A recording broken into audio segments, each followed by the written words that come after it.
टिमटिमणारा दिवा. एका खेडेगावात एक म्हातारी आजी राहत होती. तिला कुणीच जवळचे नातलग नव्हते. ती बिचारी एका छोट्याशा झोपडीत राहत होती. पडेल ते काम करून पोट भरत होती आणि आपले आयुष्य कंठत होती.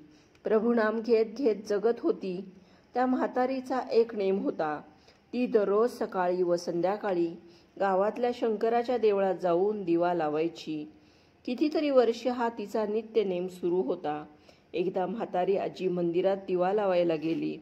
ते दिवस पावसाळ्याचे होते. वादळी वारा सुटलेला होता. तशाही स्थितीत आजी मंदिरात गेली.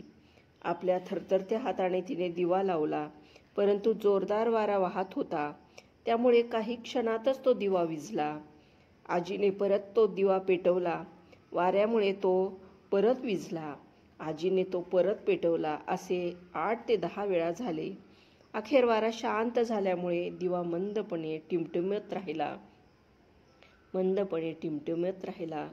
आजीची ती धडपड मंदिराचा पुजारी शांतपणे बघत होता. आजी जायला निघाल्यावर पुजारी म्हणाला, "आजी, मी मगापासून तुमची गंमत पाहत होतो. तुम्हाला राग येईल म्हणून तुम्हाला अडवले नाही. वाऱ्यामुळे दिवा टिकणारच नव्हता, तरी तुम्ही दिवा लावण्याचा हट्ट का केला?" आजी शांतपणे म्हणाली, "हे बघा, जगात अंधार फार आहे आणि ती अज्ञानाच्या अंधारात माणूस आज हरवला आहे. अशा वेळी त्याला प्रकाशाची गरज आहे. स्वतः जळून दिवा दुसऱ्याला प्रकाश देतो, अंधार नाहीसा करतो, परोपकाराची शिकवण देतो. अशा वर्तणुकीची गरज आहे. म्हणून मी नित्यनेमाने देवापुढे दिवा लावते.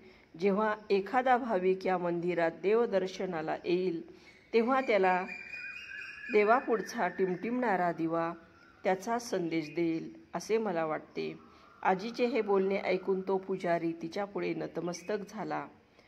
आपल्या मनात प्रत्येकाने परोपकाराची भावना ठेवली पाहिजे.